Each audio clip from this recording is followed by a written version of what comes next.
विश्वं दर्पणदृश्यमाननगरी तुल्यन्निजान्तर्गतं पश्यन्नात्मनि मायया बहिरिवोद्भूतं यथा निद्रया यस्साक्षात् कुरुते प्रबोधसमये स्वात्मानमेवाद्वयं तस्मै श्रीगुरुमूर्तये नमः इदं श्रीदक्षिणामूर्तये बीजस्यान्तरिवाङ्कुरो जगदिदं प्राङ्निर्विकल्पं पुनः मायाकल्पितदेशकालकलना वैचित्रचित्रीकृतं मायावीव विजृम्भयत्यभिमः योगी वयस्वेच्छया तस्मै श्रीगुरुमूर्तये नमः इदं श्रीदक्षिणामूर्तये तस्मै श्रीगुरुमूर्तये नमः इदं श्रीदक्षिणामूर्तये। ॐ सहना भवतु सहनौ भुनक्तु सह वीर्यङ्करवावहै तेजस्विनावधीतमस्तु मा विद्विषावहै। ॐ शान्तिः शान्तिः शान्तिः। सदाशिवसमारम्भां शङ्कराचार्यमध्यमाम् अस्मदाचार्यपर्यन्तां वन्दे गुरुपरम्पराम्।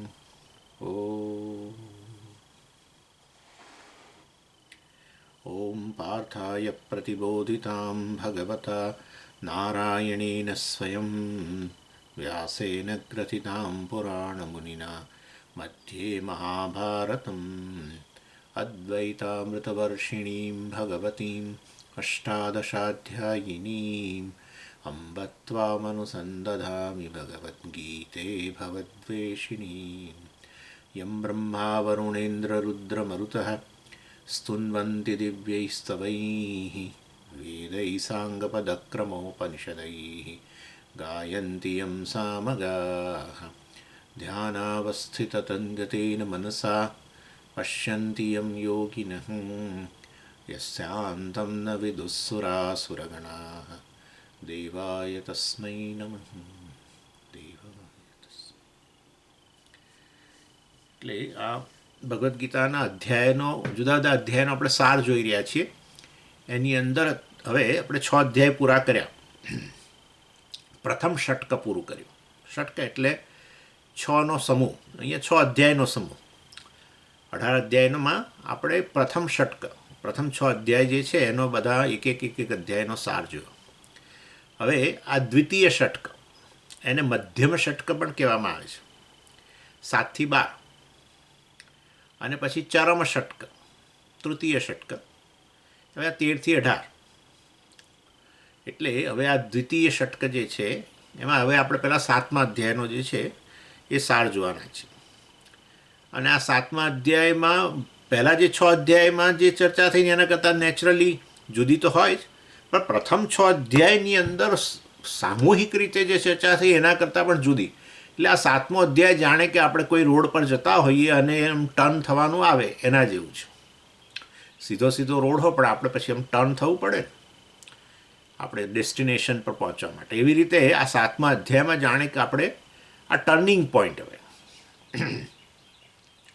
એટલે પ્રથમ 6 અધ્યાયમાં જે ભગવાન હું વાત કરું છું, પ્રથમ 6 અધ્યાયમાં જે ટૉપિકની ચર્ચા થઈ સામૂહિક રીતે એના કરતાં હવેના દ્વિતીય ષટકમાં તદ્દન નવા 3 ટૉપિકની ચર્ચા થશે. અને પ્રથમ 6 અધ્યાયમાં કયા 3 ટૉપિકની ચર્ચા થઈ તો કે જીવનું સ્વરૂપ શું છે, જીવ કોણ છે, આ જીવ કોણ છે એ એક પહેલો ટૉપિક. પછી આ જીવ જે છે જે પુરુષાર્થ કરે છે પુરુષાર્થની વાત કરી, પ્રયત્ન. અને ત્રીજું છે કર્મયોગ. ત્રીજો અધ્યાય તમે જાણો છો, દ્વિતીય અધ્યાયમાં ચર્ચા થઈ વગેરે વગેરે. એટલે આ પ્રથમ ષટકની અંદર 3 ટૉપિક: જીવ કોણ છે, જીવનું સ્વરૂપ, જીવનો સ્વભાવ, જીવાત્મા કોણ છે એમ આપણે કહીએ એના જેવું.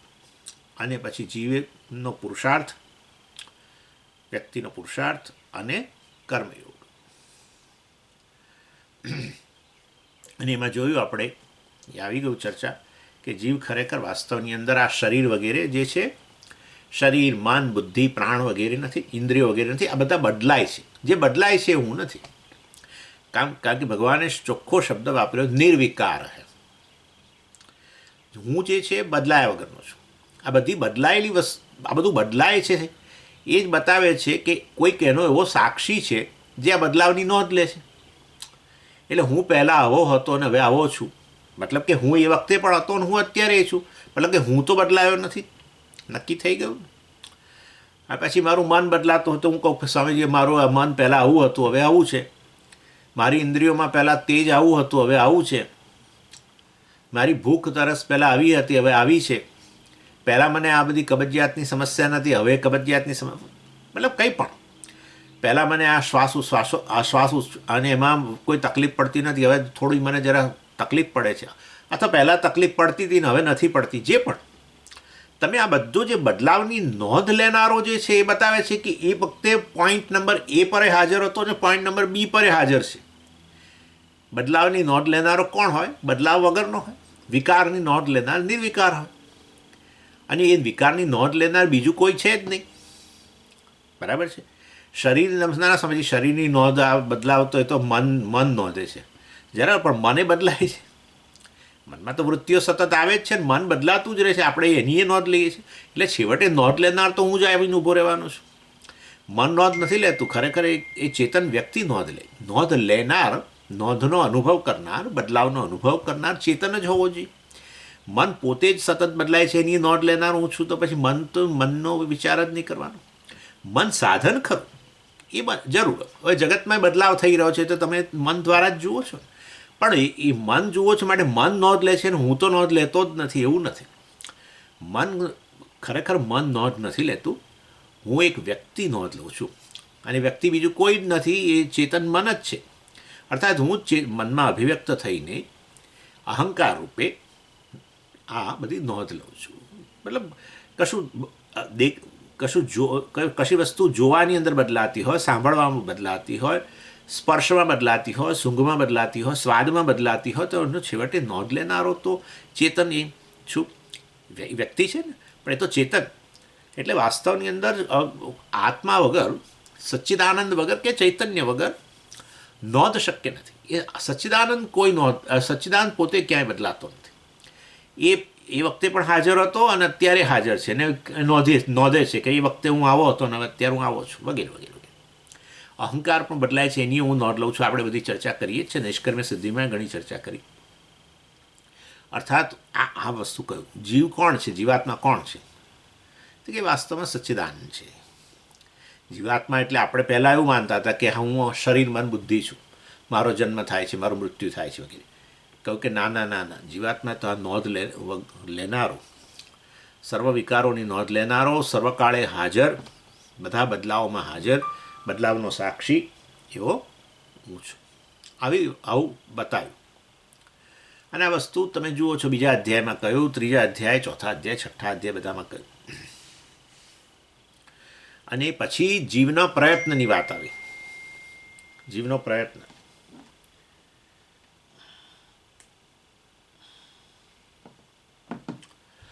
અને એટલે આ જીવનો પ્રયત્ન એટલે શું કે આપણે જીવન દરમિયાન આ જીવાત્મા જે છે જે આ ધ્યેયની પ્રાપ્તિ માટે પ્રયત્ન કરી રહ્યા હોય ત્યારે વાસ્તવની અંદર કેટલીય વાર આપણે નિરાશા આવે છે. કારણ કે પેલો નિષ્ફળતા મળે ને, નિષ્ફળતા એ જીવનનો ભાગ છે જ. સફળતા અને નિષ્ફળતા ભાગ છે. કારણ કે પુણ્ય પાપમાંથી આ શરીર આવ્યું છે, મિશ્રણ છે.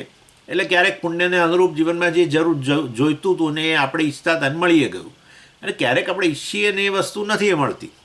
આ બધાનો અનુભવ છે, કોઈ બાકી જ નથી એની અંદર. તો ભગવાન અવતારની અંદર બિચારા કેટલીય જગ્યાએ નિરાશ થયા. એટલે તો બતાવવા માટે ખરા અર્થમાં નિરાશ નહીં, પણ પહેલાં દુર્યોધનને સમજાવવા ગયા અને કેટલું કહ્યું ને કેટલું કર્યું, પણ ન સમજો તો ન જ સમજ્યો. યુદ્ધ ન કરવા માટે આવું તો અનેક જગ્યાએ ભગવાનને થયું. ઇન શોર્ટ કહેવાનો આશય એવો છે, આ દુશાસનને કેટલી વાર કહ્યું કે ભાઈ તું આવી રીતે ગમે એમ ગંદી ગાળો ના બોલ, ગાળો બોલ.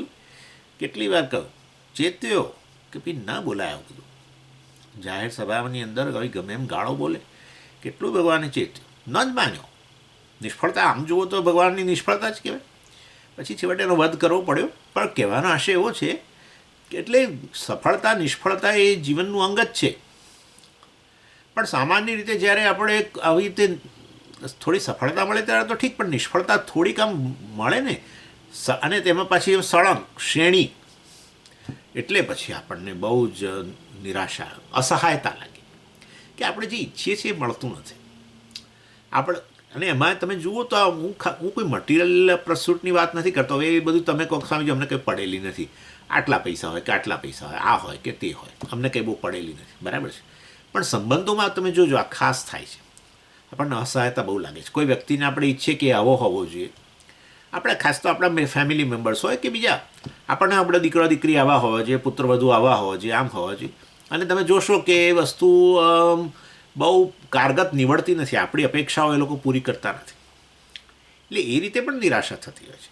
સંબંધોમાં નિરાશા બહુ જ થાય, અને એમાં એસ્પેશિયલી આપણે વ્યક્તિ માટે ઘણું બધું કર્યું હોય ને, અને આપણે કરીએ સાથે સાથે આપણે અપેક્ષા રાખીએ કે હવે એ વ્યક્તિ બદલાઈ જાય, અને બદલાય જ નહીં.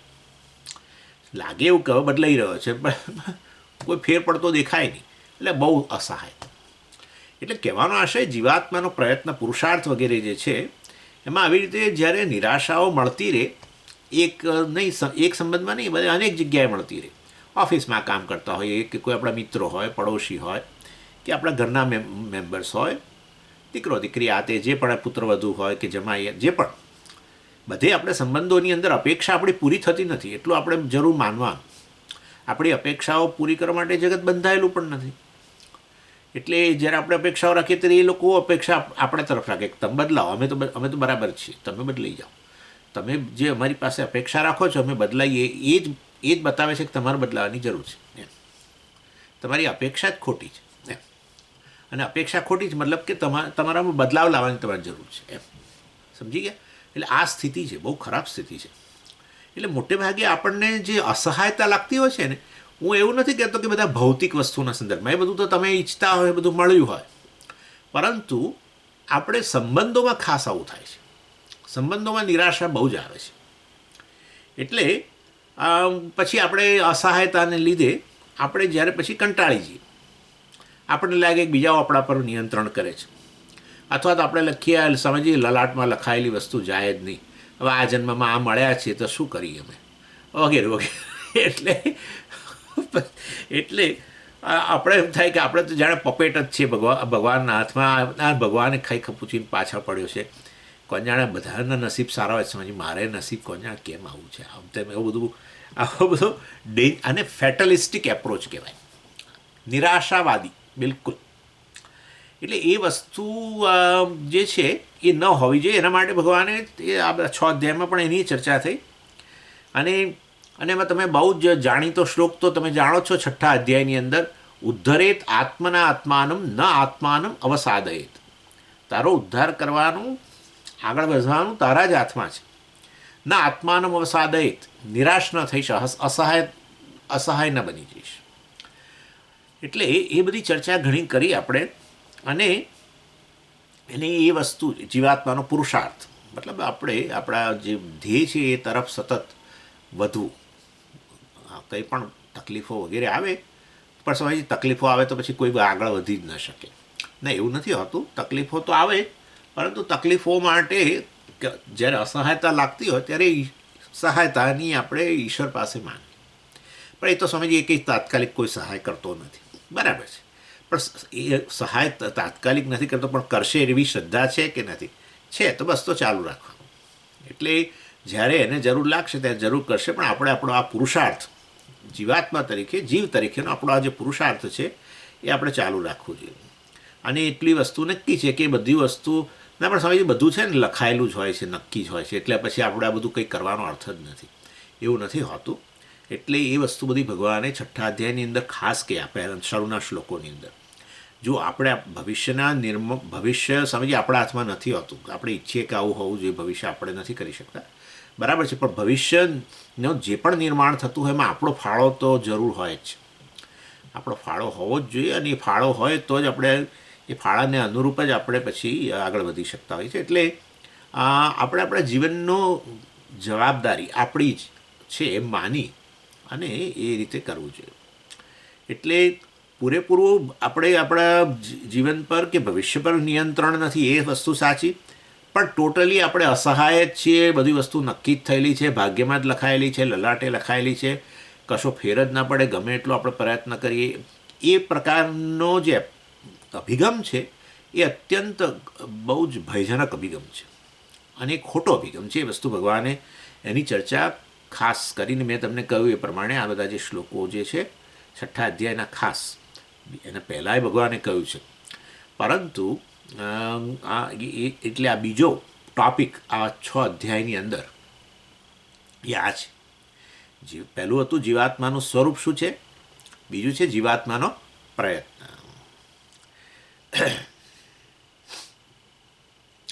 પ્રયત્ન પુરુષાર્થ આપણે કહી શકીએ, અથવા આપણને જે પસંદગીની ક્ષમતા આપી છે, પસંદગી ચોઈસ આપી છે, એ ચોઈસનો યોગ્ય ઉપયોગ કરો. બસ એટલી જવાબદારી આપણી, યોગ્ય ઉપયોગ કરો. એ ઉપયોગ કરીએ તો પછી અસહાયતા ન લાગે આપણને. યોગ્ય ઉપયોગ કરીએ અને બાકીનું પછી ઈશ્વર યોગ્ય ઉપયોગ કરવો એ આપણો ફાળો કહેવાય.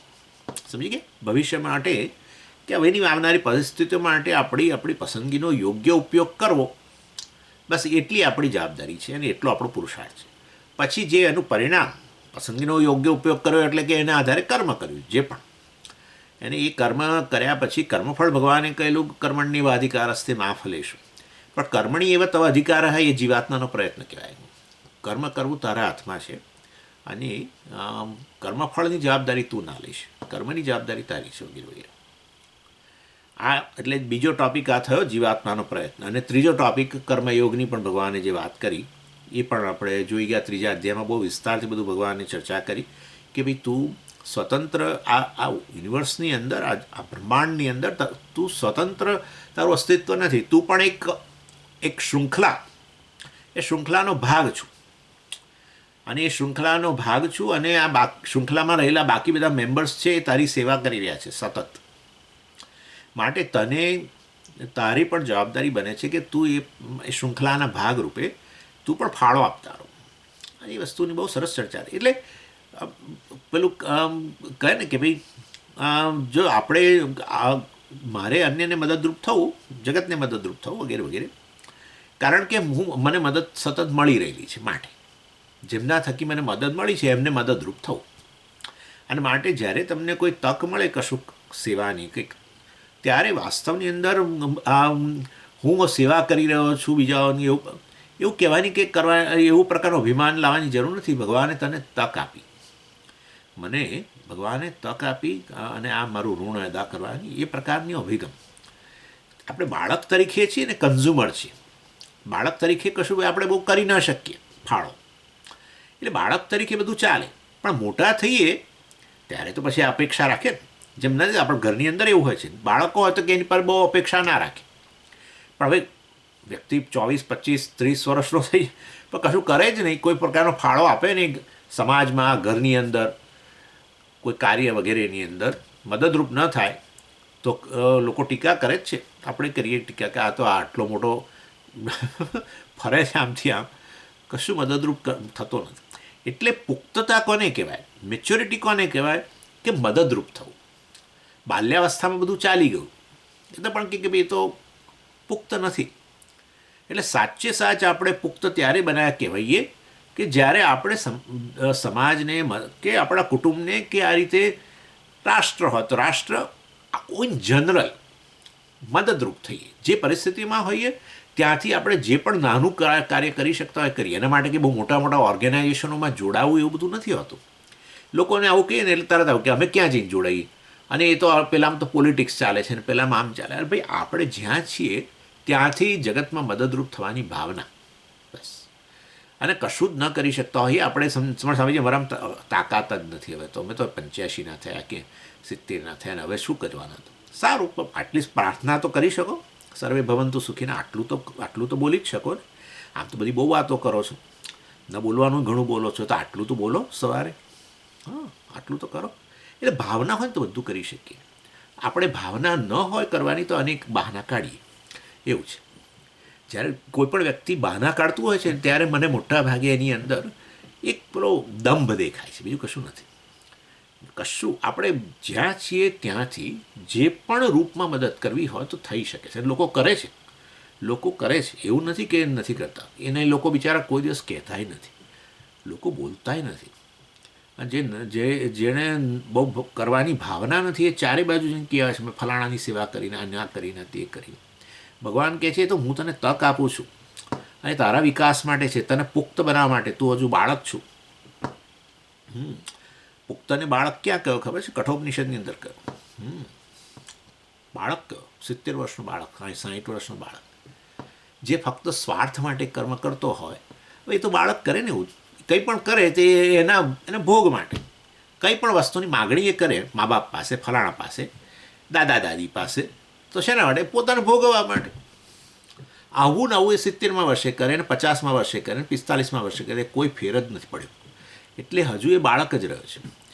એ પુખ્ત તો ત્યારે જ બન્યો જ્યારે એ અન્યને મદદરૂપ થવા માંડે, ત્યારે બાલ્યાવસ્થા ગઈ, બાકી નહીં. એટલે આ રીતે આ પહેલાં 6 અધ્યાયના તમને મેં 3 ટૉપિક બતાવી દીધા.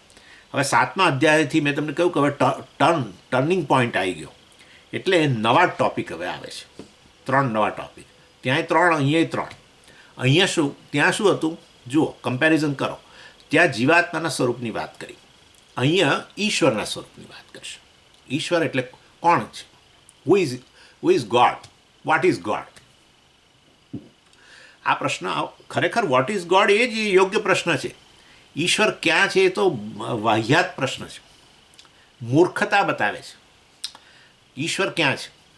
જે લોકો કહે ને કે ઈશ્વર ક્યાં છે, એ લોકોએ નક્કી કરી લીધું છે કે અહીંયા અત્યારે આ જગતની અંદર ક્યાંય નથી. નહીં તો પૂછે જ નહીં, નહીં તો પૂછે જ નહીં મુક્તાત્મા ક્યાં છે. એટલે મતલબ કે એમને મુક્તાત્મા કોણ છે એ ખબર જ નથી. એટલે વાસ્તવ મુક્તાત્માને જ પૂછતા હોય મુક્તાત્મા ક્યાં છે. આવું બને આશ્રમમાં આવીને પૂછે મુક્તાત્મા ક્યાં છે. મને હું જ મળું મને કે મતલબ કે એને ખબર નથી. ચાલો એનીવે, ઈશ્વર કોણ છે પ્રશ્ન. વેદ હાંસી ઉડાવે છે ઈશ્વર ક્યાં છે એવું કહેનારા. જેમ કે તમે સ્વપ્ન જગતની રચના કરો, સ્વપ્ન જગતના ઈશ્વર છો, તો સ્વપ્ન જગતમાં જે વ્યક્તિનું સર્જન કરો, દાખલા તરીકે એ વ્યક્તિ આખું સ્વપ્ન જગત જોતો હોય અને એમ કે ઈશ્વર ક્યાં છે, તો એ હાસ્યાસ્પદ છે ને. કારણ કે જે કંઈ છે એ ઈશ્વર જ છે. સ્વપ્ન જગતમાં દેશ કાળ અને જે કંઈ પદાર્થો, વ્યક્તિઓ, બધું જે છે તમે જ છો, ઈશ્વર છો. છતાંય સ્વપ્નમાં રહેલો વ્યક્તિ પૂછે કે ઈશ્વર ક્યાં છે, ત્યારે હાસ્યાસ્પદ બને ને. ઈશ્વર કોણ છે પ્રશ્ન કરવો જોઈએ. વેદ કહે છે ઈશ્વર કોણ છે. જો ઈશ્વર કોણ છે પ્રશ્નનું સમાધાન મળશે તો ઈશ્વર ક્યાં છે પ્રશ્ન જતો રહેશે. હા, ઈશ્વર ક્યાં છે પ્રશ્ન જતો રહેશે, કારણ કે ઈશ્વર અભિન્ન નિમિત્ત ઉપાદાન કારણ છે. તો પછી તો ખરેખર ઈશ્વર કોણ છે પ્રશ્ન કર્યા પછી ઈશ્વર ક્યાં નથી એ તમે મને પૂછશો. ઈશ્વર ક્યાં છે નહીં પૂછો, ઈશ્વર ક્યાં નથી એ પૂછશો. બરાબર છે. એટલે એ વ્યક્તિનું શરીર, સ્વપ્નમાં તમે જે વ્યક્તિને આ બધું જગત જોઈ રહ્યો છે, સ્વપ્ન જગત, એ સ્વપ્ન પુરુષ જે છે, મતલબ કે એ સ્વપ્નમાં રહેલી વ્યક્તિનું શરીર, એનું મન, એની વાણી અને એમાં એ વ્યક્તિ જે ચેતન છે તે બધું તમે જ છો ને. એટલે ઈશ્વર ક્યાં નથી એ પ્રશ્ન થવો જોઈએ. એટલે ચાલો એનીવે, ઇન શોર્ટ એ આપણે નિર્વાણ ષટકમ વગેરેમાં ચર્ચા કરી હતી. એનીવે, એટલે ઈશ્વરના સ્વરૂપની ચર્ચા, પહેલો પ્રશ્ન. ત્યાં જીવાત્માના સ્વરૂપ, અહીંયા 7 થી 12માં ઈશ્વરના સ્વરૂપ, એ પહેલો ટોપિક. અને પછી બીજું ત્યાં આપણે વાત કરેલી જીવનો પ્રયત્ન, પુરુષાર્થ, બરાબર, જીવાત્માનો પુરુષાર્થ કરવો આ તે વગેરે. અને અહીંયા ટોપિક છે ઈશ્વરનો અનુગ્રહ. જાણે કે ઈશ્વરનો પુરુષાર્થ એવું ગણો, ઈશ્વરના પક્ષે પુરુષાર્થ નહીં પણ એવું ગણો, ઈશ્વરનો ફાળો. પેલો જીવાત્માનો પ્રયત્ન, જીવાત્માનો ફાળો. અહીંયા ઈશ્વરનો ફાળો. ઈશ્વરનો પ્રયત્ન એટલે નહીં પણ ઈશ્વરનો ફાળો એટલે કે આ ઈશ્વર અનુગ્રહ કરે તે, એટલે કોન્ટ્રીબ્યુટરી રોલ એનો પણ. આપણા પસંદગીને આધારે થતા કરીએ કર્મો, બરાબર. પછી જે કર્મ ફળ મળે છે એ ઈશ્વરનો અનુગ્રહ ગણવો. ઈશ્વર તરફથી આવે એને ઈશ્વરનો અનુગ્રહ કહીએ ને, પ્રસાદ કહીએ ને એમ. અને આ બીજો ટોપિક. પછી 7 થી 12ની વચ્ચે, 7મા અધ્યાયમાં નહીં, 7 થી 12ની વચ્ચે, કારણ કે પણ આ તો આપણે 7મા અધ્યાયથી શરૂઆત કરીએ છીએ એટલે પહેલાં હું તમને કહી દેવા માગું છું કે આ 6 અધ્યાયની અંદર આ 3 ટૉપિક ચર્ચાશે. અને છેલ્લો ટૉપિક છે ત્યાં હતો કર્મયોગ 6 અધ્યાયમાં, ત્રીજો ટૉપિક. અહીંયા ત્રીજો ટૉપિક ઉપાસના યોગ. આ ઉપાસના યોગ વિશે મેં તમને પહેલાં પણ કહ્યું છે અને હું તમને ફરી સમજાવવાનો છું. એટલે એ એક ઘણો મોટો ટૉપિક છે. એટલે આમ તમે ઉપાસના યોગની અંદર તો સામાન્ય રીતે ધ્યાન, ઉપાસના એટલે ધ્યાન, ઈશ્વરનું કોઈ પણ રૂપમાં ધ્યાન. એટલે અત્યારે એ ગણો, પછી એમાં થોડો જરા બીજી વસ્તુ ઉમેરવાની છે. એટલે અને એમાં બધું પછી સગુણ ધ્યાન આવી જાય. એ જ મુખ્ય વસ્તુ અહીં છે. નિર્ગુણ ધ્યાન અર્થાત એ તો ભગવાને 6 અધ્યાયમાં કહી દીધું ધ્યાન યોગની અંદર, આત્મધ્યાન કેવી રીતે કરવું વગેરે, બરાબર છે. એમાં સમાધિની પણ વાત કરી આપણે, 6 પ્રકારની સમાધિ, આ તે બધું જ કઈ રીતે બેસવું, ધ્યાન કરવાની બધી પણ ચર્ચા કરી આપણે. અને મુખ્યત્વે નિધિધ્યાસનના સંદર્ભમાં હતું, કારણ કે બીજા અધ્યાયથી માંડીને 5મા અધ્યાય સુધી ભગવાને આત્મ ચર્ચા તો કરી જ ને ભાઈ. એટલે એમાં નિષ્ઠા માટે નિધિધ્યાસન જ કરવાનું હતું. એટલે 6 અધ્યાયની અંદર ભગવાને જે ધ્યાન કહ્યું એ સગુણ બ્રહ્મનું કે ઈશ્વરનું ધ્યાન એ રીતે નહીં, નિધિધ્યાસન માટે વાત કરી. પણ હવે અહીંયા તો છે ને, ભલે ઈશ્વરનું સ્વરૂપ બંને રીતે બતાવશે, સગુણ નિર્ગુણ, પરંતુ ઉપાસના કે ધ્યાન અહીંયા હવે સગુણ બ્રહ્મનું એટલે ઈશ્વરનું ધ્યાન, સગુણ ઈશ્વરનું ધ્યાન વગેરે એ રીતે ગણવું જોઈએ. અને હવે એ પતી ગયા પછી હવે આપણે 7મા અધ્યાયમાં હવે શરૂઆત કરીએ. એટલે આ હવેના 6 અધ્યાયમાં આ 3 ટૉપિકની ચર્ચા થશે. કયા 3 ટૉપિક? ઈશ્વરનું સ્વરૂપ કોણ, ઈશ્વર કોણ છે, ઈશ્વરનો અનુગ્રહ, અને ત્રીજો છે ઉપાસના. અને ભગવાને આ 7મા અધ્યાયનો જે વિષય છે એ પહેલાં જ 3 શ્લોકની અંદર કહી દીધો. મય્યાસક્ત મનઃ પાર્થ યોગમ યુંજન મદાશ્રય અસંશયમ સમગ્રમ મામ યથા જ્ઞાસ્યસી તથા તચ્છૃણુ જ્ઞાનમ તેહમ સવિજ્ઞાનમ ઇદમ વક્ષ્યામી અશેષતઃ. અશેષતઃ જ્ઞાન વિજ્ઞાન હું તને બંનેની, એટલા માટે જ્ઞાન વિજ્ઞાન યોગ 7મો અધ્યાય. એટલે જ્ઞાન વિજ્ઞાન જે છે મારા વિષયક, ઈશ્વરનું જ્ઞાન એટલે શું, ઈશ્વરનું વિજ્ઞાન એટલે શું, એકદમ વક્ષ્યામી, હવે હું તને કહેવાનો છું. અશેષતઃ પૂરેપૂરું કહીશ. યજ જ્ઞાત્વા નેહ ભૂયો ન જ્ઞાતવ્યમ અવશિષ્યતે. જેને જાણ્યા પછી ઈશ્વરનું આવું સ્વરૂપ, જ્ઞાન અને વિજ્ઞાન. જ્ઞાન એટલે વાસ્તવમાં સગુણ ઈશ્વરનું, સગુણ ઈશ્વરને જાણવો એ જ્ઞાન. અને આ ઈશ્વર આત્મા જે છે નિર્ગુણ છે, વાસ્તવમાં સર્વગુણોથી પર છે, આત્માના રૂપમાં સચ્ચિદાનંદના રૂપમાં જાણીએ એને વિજ્ઞાન કહેવાય. યજ જ્ઞાત્વા, જેને જાણીને ન ઇહ ભૂયોન્યત જ્ઞાતવ્યમ. અને પછી અહીંયા કશું તને જાણવા યોગ્ય કશું રહેશે નહીં. અર્થાત જાણવા, કારણ કે બધું ઈશ્વર એનું સગુણ રૂપ એટલે આ બધું જગત, સમગ્ર જગત એ ઈશ્વર છે, સગુણ ઈશ્વર વગેરે ગુણોના રૂપમાં રહેલો. અને એ બધાના અધિષ્ઠાન રૂપે વાસ્તવમાં ગુણોથી પર એવો સચ્ચિદાનંદ આત્મા વગેરે આ જાણી લો તો પછી હવે તો કશું રહ્યું જ નહીં ને, બધું આવી જ તો ગયું. એટલે જ્ઞાતવ્યમ ન અવશિષ્યતે, ભગવાન કહે છે અન્યત, એનાથી અન્ય જાણવા, હવે જાણ્યા વગર આ જીવન જતું રહ્યું એવું રહેશે નહીં તને. અને પછી કહ્યું મનુષ્યાણામ સહસ્રેષુ કશ્ચિદ યતતિ સિદ્ધે યતતામિવ સિદ્ધાનામ કશ્ચિન મામ વેત્તિ તત્વતઃ. થોડુંક જરાક રેરિટી ભગવાને બતાવી. મનુષ્યાણામ સહસ્રેષુ, હજારો મનુષ્યોની અંદર કોઈક જ આ સિદ્ધિ એટલે આ પ્રકારે જાણવા માટે, મોક્ષ માટે છેવટે યતતિ પ્રયત્ન કરે છે. યત એને પ્રસ્યત, યત્ન કે પ્રયત્ન એક જ વસ્તુ છે. અર્થાત હજારો લાખો મનુષ્ય, આમ તો લખ્યું કે હજારો, પરંતુ આપણે ગણવાનું હજારોમાં નહીં, લાખો કરોડોની અંદર થોડાક લોકો જ કંઈક, કશ્ચિત એટલે તો કોઈક જ, યતતિ સિદ્ધ, સિદ્ધિ એટલે અહીંયા મોક્ષ માટે પ્રયત્ન કરતા હોય છે. યતતામપી સિદ્ધાનામ, અને આ બધા પ્રયત્ન કરી રહેલાઓ જે છે મોક્ષ માટેનો, એમાંય પાછા કોઈક જ મને તત્વતઃ ખરેખર હું કોણ છું સ્વરૂપથી, એ વસ્તુ ભાગ્યે જ કોઈ જાણે છે. આવું ભગવાને કહ્યું. એટલે આ 3 શ્લોકમાં ભગવાનની ઇન્ટ્રોડક્શન, અહીંયા જે વિષય ચર્ચાવાનો છે હવે એની ઇન્ટ્રોડક્શન પહેલાં 3 શ્લોકમાં આપી દીધી. અને એટલે કહ્યું, એટલે એ 3જા શ્લોકમાં એને એ બતાવવા માગતા હતા ભગવાન કે આ જ્ઞાન બહુ જ રેર વસ્તુ છે, ખૂબ. અને જે બહુ જ રેર હોય ને એ વસ્તુ આપણે એ બહુ કિંમતી હોય છે. એટલા માટે જ આ ડાયમંડ ને પ્લેટિનમ ને ફલાણું સોનું ને બીજા બધાની સરખામણીમાં તો રેર જ કહેવાય. આ લોકો કહે છે કે કેટલાય ટન ખનીજ હોય, સોનાના ખનીજ જે બધું નીચેથી જે કાઢે જમીનમાંથી કેટલાય ટન માંથી થોડુંક જ સોનું સાચે પ્યોર કરે, મને મતલબ 100% કે જે 99% જે ત્યાં સુધીમાં તો એ થોડુંક જ રહી જાય. એવું હીરામાં હોય, આ હોય તે, બટ આ બધી રેર વસ્તુઓ છે, તો કિંમતી જ થઈ ગઈ છે. જે બહુ ઢગલાબંધ પ્રમાણમાં હોય, વિપુલ પ્રમાણમાં હોય, એની તો બહુ કિંમત હોય, એની સસ્તું જ હોય. એવું છે. આ ભગવાન કહે છે કે આ જ્ઞાન જે છે કોઈકને જ પ્રાપ્ત થાય છે. પ્રયત્ન કરનારાઓ કરોડોની અંદર થોડાક છે, અને એમાંય પાછી કોઈકને પ્રાપ્ત થાય એમ કરીને ભગવાન બતાવવા માગે છે કે આમ એને તું લાઇટલી ના લઈ શક. લઈએ, હવે બેઠા જ છીએ, બોલો તમારે જે બોલવું બોલો. બેઠા આપણે તો આમ એક કલાક ઘરમાં કાઢવો કે કલાક કંઈ કાઢવો. આવું કહે છે, આવું કહેનારા મને કહે છે, ભાઈ તમે એમ માનો કે નહીં કહેતું હોય પણ કહે છે તો ભાઈ આમે ઘરમાં બેસું તો કે અહીંયા બેસું, ત્યારે એના કરતાં અહીં બેસવું સારું એમ. એટલે એ શું એનો અર્થ કરવો એ સારું, પણ અમારા હાર્ટ ભગવાને મજબૂત કર્યા છે એટલે કશું થતું નથી. પણ નહીં તો લોકો તો કહે છે જ ત્યાં ઘરમાં બેસી રહ્યું કે આ વાતો સમજી પેલા આવીને વાતો કરતા હતા. એમને કહ્યું એના કરતાં જરા જઈ આવો, એના કરતાં જરા જઈ આવો ક્લાસમાં. એટલે આ બધું ડેન્જરસ વસ્તુઓ છે. એનીવે, એટલે કારણ કે આ જ્ઞાન વાસ્તવની અંદર આપણા જીવનમાં પૂર્ણતા લાવે છે. આપણે હંમેશા એના માટે પ્રયત્ન કરીએ છીએ.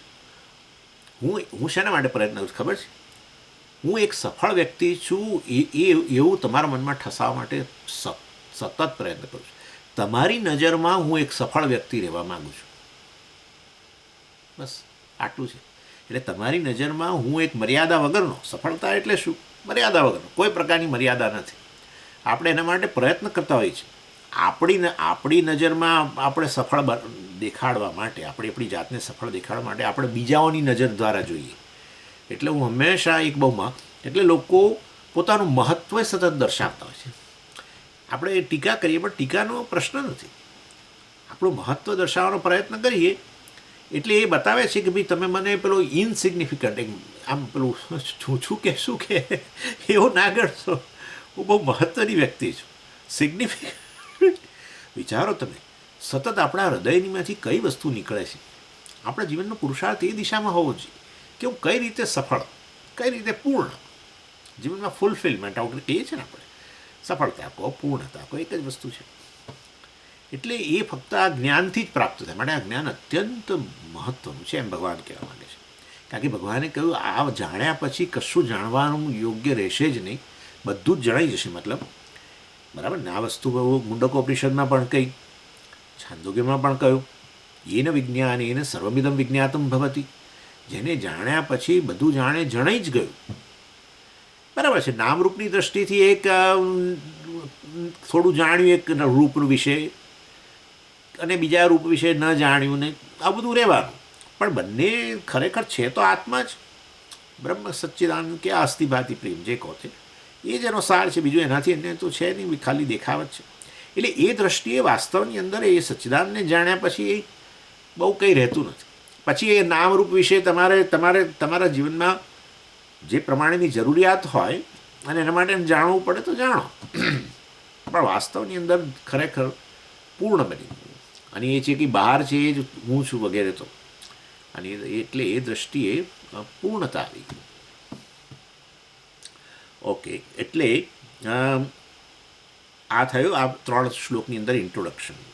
અને ચોથા શ્લોકથી 12મા શ્લોકની અંદર ભગવાન આ અધ્યાયનો મુખ્ય વિષય મેં તમને જે કહ્યું તે ઈશ્વરનું સ્વરૂપ, ઈશ્વર કોણ છે એની ચર્ચા કરી. અને એમાં ભગવાને પહેલાં ઈશ્વરની વ્યાખ્યા કરી. ઈશ્વર કોણ છે? તો કે હવે અહીંયા તમે જો જુઓ તો ભગવાને અહીંયા પ્રકૃતિની વાત કરી. પ્રકૃતિ, પરા પ્રકૃતિ, અપરા પ્રકૃતિ, એની વાત કરી. એટલે ભૂમિરાપો નલો વાયુ ખમ્મનો બુદ્ધિરેવ છે અહંકાર ઇતિયમ મે ભિન્ના પ્રકૃતિ અષ્ટધા. એટલે ભગવાને કહ્યું કે વાસ્તવમાં, અને પછી આગળ પણ કહ્યું અપરાયમ ઇતઃ તું અન્યામ પ્રકૃતિ વિદ્ધિ મેં પરામ. અને આ જે છે જે અષ્ટ મહાભૂત, મતલબ કે અષ્ટધા 8 રૂપમાં, એમાં પંચ મહાભૂતો વગેરે ને અહંકાર વગેરે, એ પેલો સાંખ્યના મોડેલથી કહ્યું એટલે ભગવાને કહ્યું કે એ છે અપરા પ્રકૃતિ છે.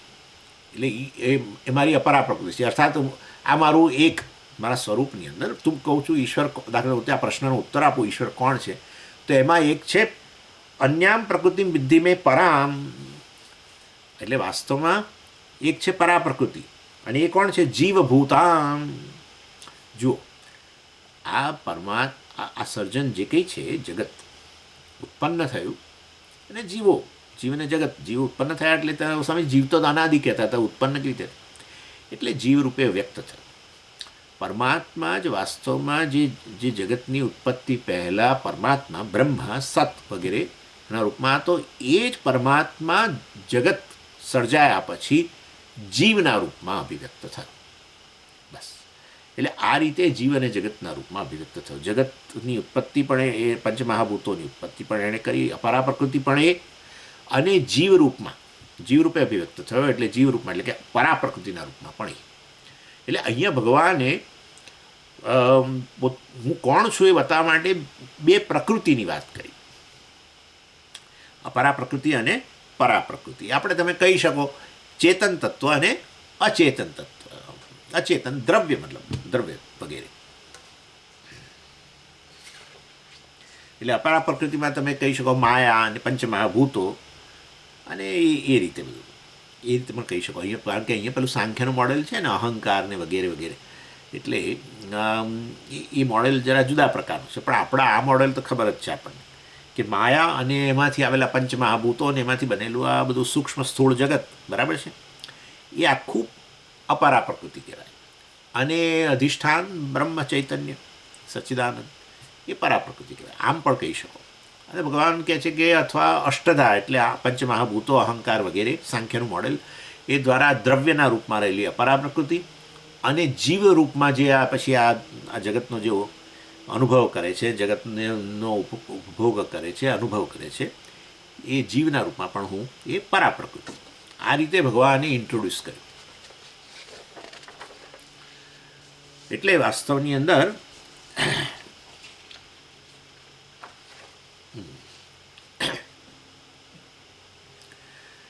અને બંનેના ફીચર્સ કયા છે, તો ભાઈ વસ્તુ એ છે કે બંને અનાદિ છે.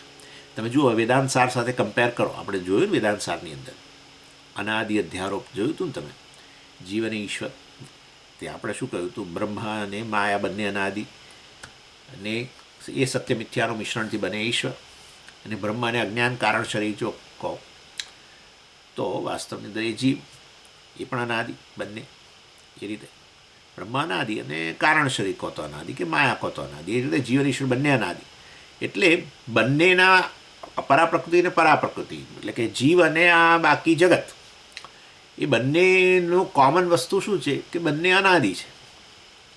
અને કારણ કે ચૈતન્ય જે છે એની ઉત્પત્તિ નથી, બધું ચૈતન્યમાંથી અભિવ્યક્ત થાય છે માયા થકી, ચૈતન્યની ઉત્પત્તિ થતી નથી.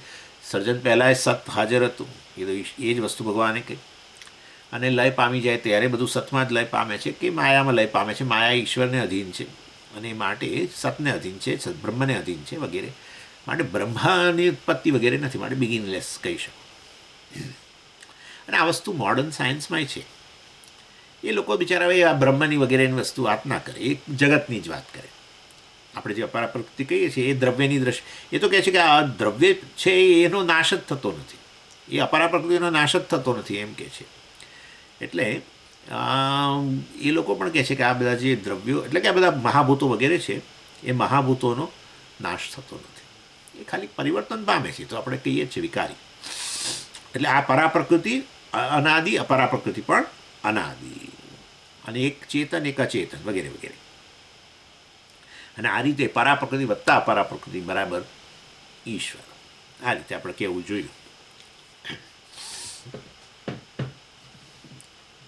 અને એટલે અહીંયા પછી સમજી બે વસ્તુ થઈ જાય એ તમે જાણો છો. આ તો કહેવું હોય તો પછી અપરા પ્રકૃતિ મિથ્યા વગેરે એ બધું છે, અને કરવું હશે ત્યારે ચર્ચા કરીશું. અત્યારે હમણાં આપણે એની ચર્ચા નથી કરતા. નહીં તો કે સ્વામીજી દ્વૈત ક્યાં રહ્યું, હવે તો તમે બબ્બે કહો છો. એ પરા પ્રકૃતિ એ જીવના રૂપમાં જણાય છે અને અપરા પ્રકૃતિના રૂપમાં જણાય છે, બંને બ્રહ્મમાંથી જ આવ્યું છે, એટલે બ્રહ્મની જ અભિવ્યક્તિ છે. અને માટે વાસ્તવની અંદર એ દ્રષ્ટિએ એ ખરેખર મિથ્યા છે. આપણે કહીએ છીએ જીવે મિથ્યા છે ને જગત મિથ્યા છે. એટલે વાસ્તવ કોઈ દ્વૈત નથી. દ્વૈત જણાતું હોવા છતાં પણ અનુભવ કરનારો અને અનુભવરૂપી જગત, જીવ અને જગત, અનુભવ કરનારો સબ્જેક્ટ અને અનુભવનો વિષય ઓબ્જેક્ટ, આ બંને વાસ્તવની અંદર એ આ રીતે, અને બીજી રીતે પણ કહેતા હોય છે અધિભૂત અને અધિદૈવ, અધિભૂત અને અધ્યાત્મ બંને વાસ્તવમાં અધિદૈવથી જ જોડાયેલા છે, ઈશ્વરથી જોડાયેલા છે, એક ચેતન તત્વથી જોડાયેલા છે, અધિષ્ઠાન સચ્ચિદાનંદ છે.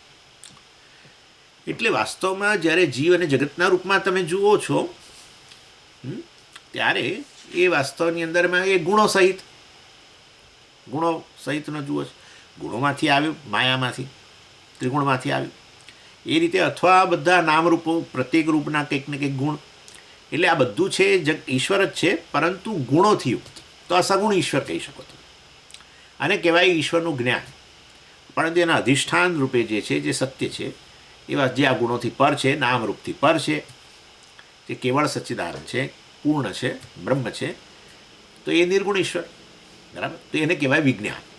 ઈશ્વરને આ રૂપમાં જાણો, બ્રહ્મના રૂપમાં કે આત્માના રૂપમાં, એને વિજ્ઞાન કહેવાય. અને એને આવો જગત, જીવ અને જગતના રૂપમાં જાણો, ગુણોવાળો જાણવો, નામરૂપવાળો જાણવો, એને કહેવાય જ્ઞાન. આ રીતે જ્ઞાન વિજ્ઞાનનો જે ભગવાને પ્રતિજ્ઞા કરી અહીંયા, અને આ અધ્યાયનો એટલા માટે જ નામ છે જ્ઞાન વિજ્ઞાન યોગ. છે ઈશ્વરનું જ જ્ઞાન, પણ એ ઈશ્વરનું જ્ઞાન એટલે સગુણ ઈશ્વરનું જ્ઞાન અને નિર્ગુણ ઈશ્વરનું જ્ઞાન, એટલે કે આત્મા રૂપે સચ્ચિદાનંદ રૂપે જાણો, એ થયું વિજ્ઞાન. એટલે જગતના રૂપમાં એ જ અભિવ્યક્ત થયેલો છે વસ્તુ, એટલે કે પરાપર પ્રકૃતિના રૂપમાં. અને આ પ્રકૃતિ શબ્દ એટલે વાપર્યો કારણ કે વાસ્તવમાં ઈશ્વર જાણે કે કારણ, પ્રકૃતિ એટલે વાસ્તવમાં કારણ બને છે. એટલે આ જે છે પરાપરા પ્રકૃતિના રૂપમાં એ આ રીતે જણાય છે, એ કારણ છે જગતનું. એમ ઈશ્વર જગતનું ઉપાદાન કારણ, એ આપણે એમાં સમજી શકીએ. જગતના રૂપમાં એટલે પછી ઉપાદાન કહેવું પડે, નિમિત્ત તો કહેવાય જ નહીં. અને જીવના રૂપમાં પણ એ ચેતનના રૂપમાં પણ. એટલે ભગવાન અહીંયા વાસ્તવમાં ઈશ્વરની કોઈ એક વ્યક્તિના રૂપમાં ક્યાંક બેઠેલો, આ પેલા સ્વર્ગ વગેરેની અંદર બેઠેલો, વૈકુંઠ લોકમાં બેઠેલો કે અન્ય કોઈ લોકમાં બેઠેલો, અને એનું કોઈ સ્થાન, એનું કોઈ એડ્રેસ એવો, અને ત્યાં રહીને જગતનું આમ સંચાલન કરતો, એ બધું અહીંયા સરસ ખરું. અહીંયા ઈશ્વર એટલે કે રાજા, આપણો જગત, જે તે દેશનો વડા, એ એક જ જગ્યાએ બેઠા હોય ને, પણ સંચાલન એનું શાસન આખા દેશ પર હોય. એવી રીતે એટલે હદ સુધી કે તમારે બોલાય પણ નહીં. તમે મેં હમણાં ગઈકાલે વાંચ્યું કે ભાઈ તમે ટ્રમ્પ સાહેબ વિશે જો બોલશો, કોઈ સ્ટુડન્ટ્સ કે કોઈ પણ વ્યક્તિ, અને જો એ સિટીઝન, અમેરિકન સિટીઝન નહીં હોય, એ ગ્રીન કાર્ડ હોલ્ડર હોય કે બીજા વિસાવાળા હોય, તો જો ટ્રમ્પ વિરુદ્ધ બોલશો, સોશિયલ મીડિયા પર તમે કંઈ પોસ્ટ કરશો, તો તમારા વિસા કેન્સલ કરવામાં આવશે. ગ્રીન કાર્ડ હશે તો તમારે પાછું આપી દેવું પડશે અને તમને અહીંથી કાઢી મૂકવામાં આવશે. આવું ખુદ અહીંના અમારા જે ફોરેન મિનિસ્ટર છે એણે કહ્યું. એટલે તમે સમજી શકો છો, એ કહે છે કે ટ્રમ્પ સાહેબની વિરુદ્ધ બોલવું એ દેશની વિરુદ્ધ બોલવા બરાબર છે. તો પછી તમને આ દેશમાં રાખવાનો અધિકાર નથી, તમને આ દેશમાં રહેવાનો અધિકાર નથી, બોલો. એટલે લોકશાહીમાં પણ આવું શક્ય બને છે. આમ સામાન્ય રીતે લોકશાહીમાં વાણીની સ્વતંત્રતા હોય ને, અમેરિકા હંમેશા આ પ્રકારનું ગૌરવ લેતું હતું કે અમારે ત્યાં વાણી સ્વાતંત્ર્ય છે, પરંતુ હવે સ્થિતિ બદલાઈ છે એવું લાગે છે. ચાલો, એનીવે, એટલે ભગવાન જે છે અહીંયા આ ઈશ્વરને એક વ્યક્તિના રૂપમાં કોઈ જગ્યાએ બેઠેલો કે એ પ્રકારનો, આવો જેમ દેશનો વડો હોય એવી રીતે કોઈક આમ સ્થાનમાં રહી અને આખા બ્રહ્માંડ પર રાજ્ય કરતો, એનું શાસન ચલાવતો, એવું કોઈ છે નહીં. એ વસ્તુ અહીંયા કહી દીધી. પરા પ્રકૃતિના રૂપમાં કહ્યું. એટલે જીવના રૂપમાં પણ એ અભિવ્યક્ત થયો છે અને જગતના રૂપમાં પણ એ છે. તો પછી હવે જે કાંઈ છે જગત એટલે બધું આવી ગયું. પછી આપણે તો અત્યારે જગત એટલે આપણે આ પૃથ્વીને જ કહીએ, પરંતુ જગત એટલે પછી બધું બીજા બધા ગ્રહો તારાઓ આ તે બધું નક્ષત્રો જે પણ બધું આવી ગયું, સમગ્ર બ્રહ્માંડ આવી ગયું એ જગત. અને એનો અનુભવ કરનારો પેલો જીવ. ભગવાન કહે છે પરા પ્રકૃતિ અપરા પ્રકૃતિના રૂપમાં હું જ છું, મારાથી અન્ય કશું છે જ નહીં. એટલે હું તમને કહેતો હતો કે તમે પરા પ્રકૃતિ અપરા પ્રકૃતિના રૂપમાં ક્યારે, કોના માટે? સપના જગત માટે. સપના જગતમાં કોઈ ચેતન વ્યક્તિનું તમે નિર્માણ કરો ને, કોઈ વ્યક્તિ મતલબ, અને પેલું જળ જગત પણ હોય, જળ જગતનું નિર્માણ કરો, કોઈ પહાડો આ તે બધું જ, મંદિર ફલાણું ઢીકણું રસ્તા, તો એ બધાનું પણ તમે નિર્માણ કરો, દેશકાળ સહિત બધાનું નિર્માણ કરો. એટલે મતલબ તમે જ જીવ અને જગતના રૂપમાં અભિવ્યક્ત થયા. જીવ એટલે ત્યાં એક પેલી વ્યક્તિ, સ્વપ્નમાં જે કોઈ વ્યક્તિ તમે જોયા હો એ તમે જ છો ને. એટલે જીવ જગતના રૂપમાં, પ્રકૃતિ અપરા પ્રકૃતિ અને પરા પ્રકૃતિના રૂપમાં તમે જ. તો તમારાથી અન્ય કશું રહ્યું જ નહીં. દેશકાળ વગેરે બધું ગણો અને જગત બીજું ગણો, એ બધું વાસ્તવમાં પરા પ્રકૃતિ થઈ ગયું. અને એનો અનુભવ કરનારો પેલો જીવના રૂપમાં એ પરા પ્રકૃતિ થઈ ગયું. એટલે જેમ સ્વપ્ન જગતના તમે ઈશ્વર, એવી રીતે વાસ્તવમાં આ જગત જે છે એના ઈશ્વર એ પરા પ્રકૃતિ અપરા પ્રકૃતિના રૂપમાં. તત્વની રીતે વાસ્તવમાં ઈશ્વર એટલે કોણ સ્વામીજી? પણ સ્વપ્ન જગતનો ઈશ્વર કોણ? પણ હું તમે કહું પણ કોણ? જાગ્રત પુરુષ, બરાબર ને? જાગ્રત પુરુષ જ આ રીતે સૂઈને આ રૂપમાં અભિવ્યક્ત થાય છે. એ જાગ્રત પુરુષે કોણ છે? વટે સચ્ચિદાનંદ.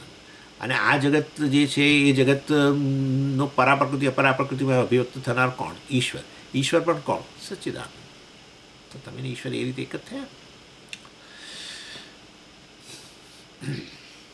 કારણ કે મેં કહ્યું પ્રમાણે જો એ પરમાત્મા સચ્ચિદાનંદ જ વાસ્તવમાં જીવના રૂપમાં, વ્યક્તિના રૂપમાં, જાગ્રત પુરુષના રૂપમાં અભિવ્યક્ત થયો. એટલે ભગવાને આ જે વાત કરી એના પરથી એક તારણ એમાં નીકળે છે, અને બહુ મહત્ત્વનું તારણ. અને એ છે કે જો ઈશ્વર જગતનું કારણ હોય, ઈશ્વર જગતના રૂપમાં અભિવ્યક્ત બન્યો હોય, તો આ જગત જે છે એ ઈશ્વરથી અભિન્ન થઈ ગયો. ઈશ્વર જગત નથી, સમજો. તમે સ્વપ્ન જગત નથી, સ્વપ્ન જગત તમે છો. તમે તો તમે જ છો. એટલે આખું સ્વપ્ન જગતનું નિર્માણ કર્યું, બધું કર્યું, પાછું તમારામાં જ લય પામી ગયું. તમે તો એવા ને એવા જ પાછા જાગ્યા. એટલે વાસ્તવમાં તમે સ્વપ્ન જગત બન્યા નથી, આમ પરિણામ પામી. તો હવે તમે પ્રશ્ન જ ન રહ્યો, કે તમે તો સ્વપ્ન જગત બની ગયા છો. એટલે હવે જાગ્રત પુરુષ હવે જાગવાનો કોઈ પ્રશ્ન જ ઊભો નથી થતો. જેમ દૂધનું દહીંમાં પરિણામ થઈ જાય, આપણે હમણાં જ જોયું હતું પંચદશી વગેરેમાં પણ, દૂધનું દહીંમાં પરિણામ થઈ જાય એમ એવી રીતે હું હવે સ્વપ્ન જગતના રૂપમાં, સ્વપ્ન જગત રૂપે બની ગયો, પરા પ્રકૃતિ ગયો હતી. ના, એવું નથી.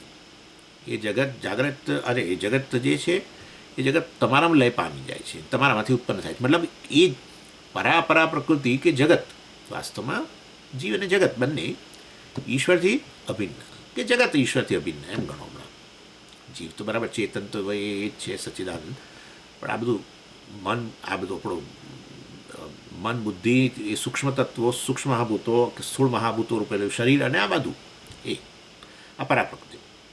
એટલે એ વાસ્તવમાં જગત જે છે એ વાસ્તવમાં ઈશ્વર છે, પણ ઈશ્વર જગત છે એવું નહીં બોલવા, બરાબર ને? ઈશ્વર કોણ છે?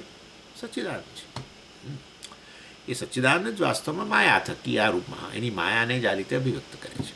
આપણે જ આપણું અજ્ઞાન વગેરે જે છે, કે આપણું જ્ઞાન, માયા, આપણું અંતઃકરણ, ચાલો એ જ વાસ્તવમાં સ્વપ્ન જગતના રૂપમાં અભિવ્યક્ત થાય છે. એ જ મટીરિયલ છે, બીજું કશું છે નહીં. એવી જ રીતે ઈશ્વરની આ માયા જે છે એ જ વાસ્તવમાં જગત, એ જ ઈશ્વરનું જ્ઞાન, મતલબ જેના થકી એને સર્વજ્ઞ કહેવાય છે, એ જ આ જગતના રૂપમાં અભિવ્યક્ત થાય છે. બહુ સરળ છે આમ. એ રીતે તમે ઉદાહરણ લો ને, તમારું પોતાનું ઉદાહરણ લો તો આ વસ્તુ સરસ સમજાઈ જાય.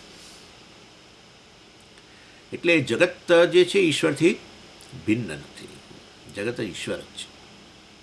ઈશ્વર જ આ રૂપમાં ખાલી જણાય છે, પરિણામ નહીં, આ રૂપમાં જણાય છે. એટલે મેં તમને પેલું વિવર્તનું વાત કરેલી, સ્વસ્વરૂપ અપરિત્યાગેન રૂપાંતર આપત્તિ. પોતાનામાં લેશ માત્ર પરિવર્તન પામ્યા વગર આ રૂપમાં જણાવું. જેવી રીતે આ જાગ્રત પુરુષ છે, એમાં લેશ માત્ર પરિવર્તન પામ્યા વગર આખું સ્વપ્ન જગતના રૂપમાં હું અભિવ્યક્ત થઉં, પણ પૂરેપૂરે તો ખાલી કેવળ દેખાવ, મિથ્યા, એમ એ રીતે ગણવાનું.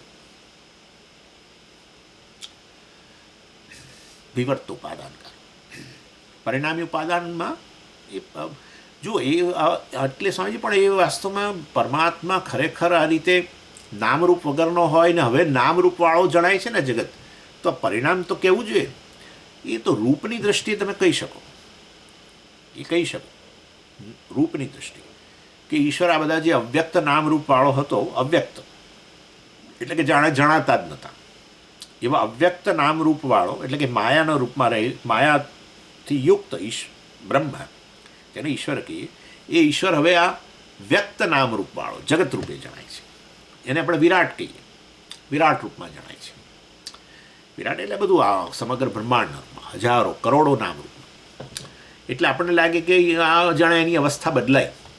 એ તો પેલું રૂપ તરફ ધ્યાન આપો તો અવસ્થા ખરી, પરંતુ એના સ્વરૂપ તરફ ધ્યાન આપો તો જરાય નહીં. ખ્યાલ આવે તમે? એટલે રૂપ જેમ કે બધા જ નામરૂપ જે હતા સ્વપ્ન જગતના, બધા જ નામરૂપ ક્યાં હતા? તમારા મનમાં જ હતા, ચિત્તમાં જ બધા સંસ્કારો પડેલા છે. એ સંસ્કારોથી કે જ્ઞાનથી યુક્ત જ તમે ચેતન વ્યક્તિ એ ઈશ્વર સમાન. અને પછી એ બધા જ અવ્યક્ત નામરૂપ જે તમારા ચિત્તમાં પડેલા હતા એ બધા વ્યક્ત બન્યા સ્વપ્ન જગતના રૂપમાં. તો હવે તમે જાણે વિરાટ બની ગયા, દેશ કાળ અને બધા જ નામરૂપો આ રીતે ગણવાનું. એટલે જાણે કે તમારામાં પરિવર્તન આવ્યું નથી હજુ. તમે સ્વપ્ન જગતના રૂપમાં અભિવ્યક્ત થયા, હજારો નામરૂપ રૂપે અભિવ્યક્ત થયા, પણ તમારામાં પરિવર્તન નથી. તમારાથી અભિવ્યક્ત થયા, તમારામાં લય પામ્યા, એ બતાવે છે કે એ મિથ્યા છે, એપેરન્ટ છે, એટલે દેખાવ છે ખાલી.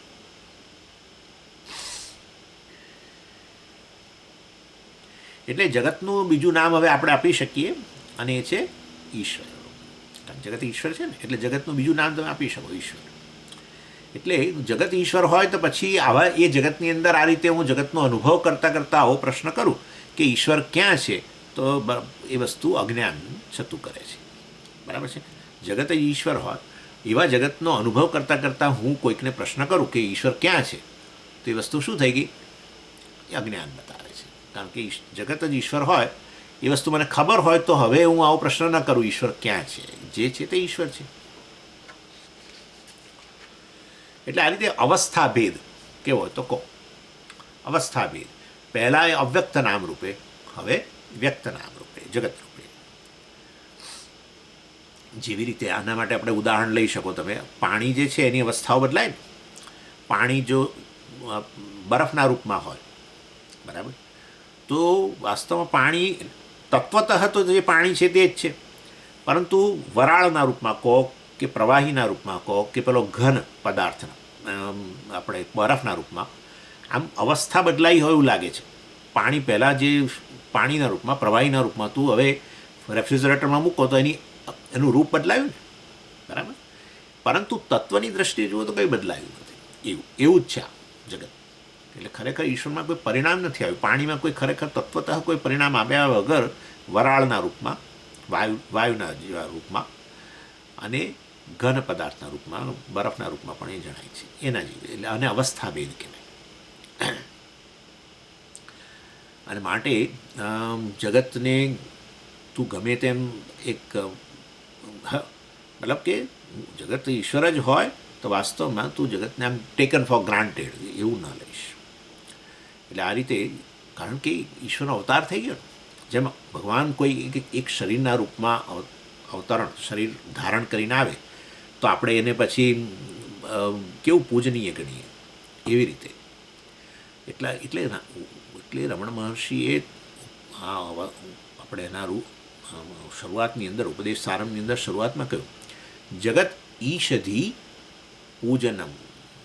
જગત ઈષધિ, ઈષધિ એટલે ઈશ્વર છે એ પ્રકારની ધી, એ બુદ્ધિ, એવું પ્રકારનું જ્ઞાન, પૂજન. એટલે વાસ્તવની અંદર જે કંઈ કરીએ, યદ્યત કર્મ કરોમી તત્પદ અખિલમ શંભો તવા આરાધન.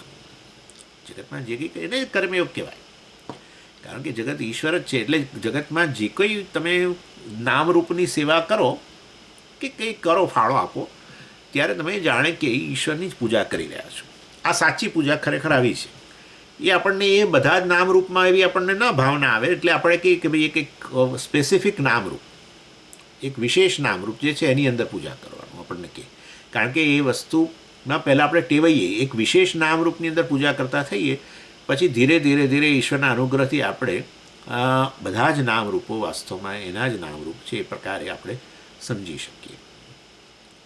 એટલે ઈશ્વર, આ જગત પણ ઈશ્વરનો અવતાર છે, એને આપણે વિરાટ અવતાર કહીએ જ છીએ.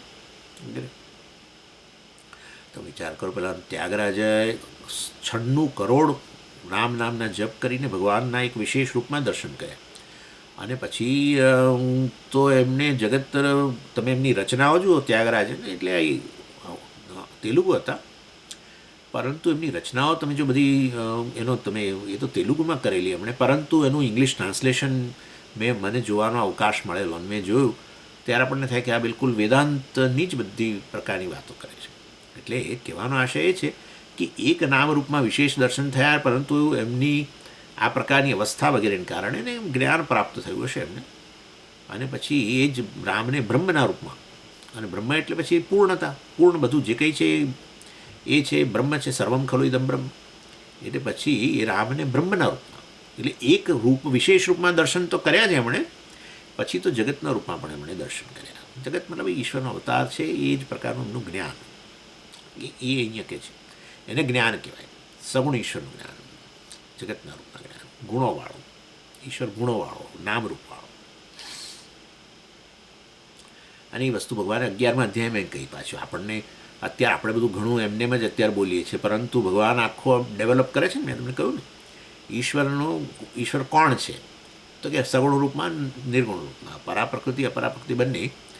અને અપરા પ્રકૃતિમાં એટલે કે જગતના રૂપની અંદર હું જ રહેલો છું, એ વસ્તુ ભગવાને પાછું અર્જુન આગળ સિદ્ધ કર્યું 11મા અધ્યાયમાં વિશ્વરૂપ બતાવી.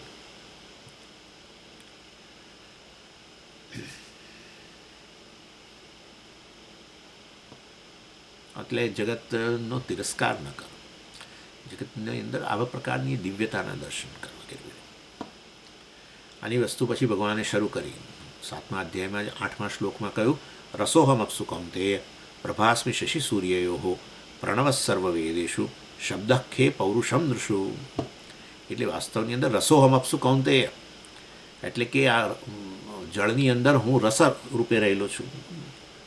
જળ તત્વને લીધે બધો રસ છે. રસ એટલે ટેસ્ટ, એટલે જે કંઈ ટેસ્ટ છે એ વાસ્તવની અંદર એ આ જળને કારણે છે. ભગવાન કહે છે એ જળના સાર રૂપે જે આ ટેસ્ટ છે એ હું જ છું. રસો હમ અપ્સુ, અપ્સુ એટલે જળ.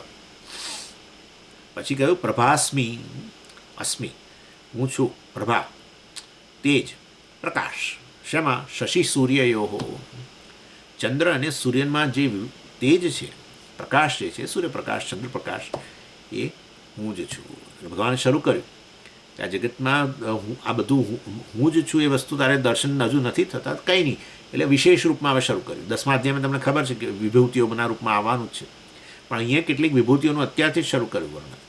આ બધું ઈશ્વરનું જ્ઞાન કહેવાય. વિજ્ઞાનની વાત આવશે પાછી, પરંતુ એ પછી. એટલે આ ઈશ્વરનું જ્ઞાન સગુણ રૂપમાં, વિવિધ નામરૂપ રૂપે. પ્રણવ સર્વવેદેશુ, સર્વવેદની અંદર હું ઓમકાર છું. શબ્દ ખે, ખે એટલે અવકાશ, અવકાશમાં શબ્દ રૂપે હું રહેલો છું, સાઉન્ડ. પૌરુષમ નૃષુ, નૃ એટલે તો નર, મનુષ્યો. નૃષુ એટલે સપ્તમી વિભક્તિ છે ને, બહુવચન. મનુષ્યોમાં પૌરુષમ, જે કંઈ શક્તિ છે, ઈચ્છા શક્તિ, ક્રિયાશક્તિ, જ્ઞાન શક્તિ, કોઈનામાં વધારે છે, કોઈનામાં ઓછી છે. ક્રિયાશક્તિ કોઈનામાં વધારે દેખાય, યુવાન હોય તો વધારે દેખાય, પ્રૌઢોમાં ઓછી, વૃદ્ધોમાં એનાથી ઓછી વગેરે. એટલે પૌરુષમ એટલે શક્તિ, કંઈ પણ વસ્તુ નિષ્પન્ન સિદ્ધ કરવાની જે શક્તિ છે, ઈચ્છા, ક્રિયા અને જ્ઞાન, એ શક્તિ રૂપે હું જ રહેલો છું મનુષ્યોની અંદર. ઈચ્છા શક્તિ તો બહુ મોટી જબરજસ્ત વસ્તુ છે. ઈચ્છા તો એના કારણે તો આ જગતમાં બધો વિકાસ છે આટલો બધો. એટલે એ મહાન શક્તિ કહેવાય મનુષ્યના. એટલે જો બીજાઓમાં એવી ઈચ્છા નથી, ખરી એમને ઈચ્છા બીજા પ્રાણીઓ વગેરેમાં, પરંતુ કેવી એ તો એટલું એમનું પોતાનું જીવન ટકાવે છે. એટલે પણ મનુષ્યની અંદર જે ઈચ્છા શક્તિ છે તો ઘણી વિશાળ છે. એના થકી આપણે કેટલું સિદ્ધ કરીએ છીએ.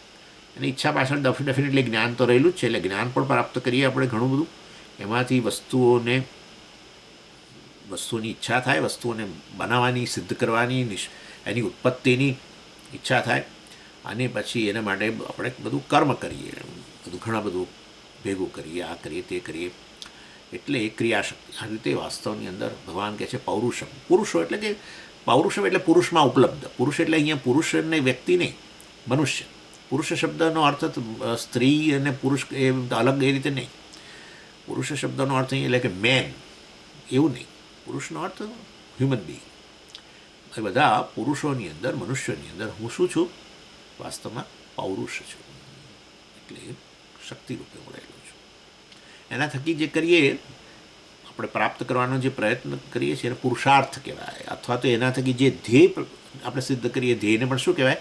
પુરુષાર્થ. એટલે આપણે કહીએ છીએ ને 4 પ્રકારના ધ્યેય છે, 4 પ્રકારના પુરુષાર્થ છે, અર્થ, કામ, ધર્મ, મોક્ષ વગેરે. એ રીતે ચાલો.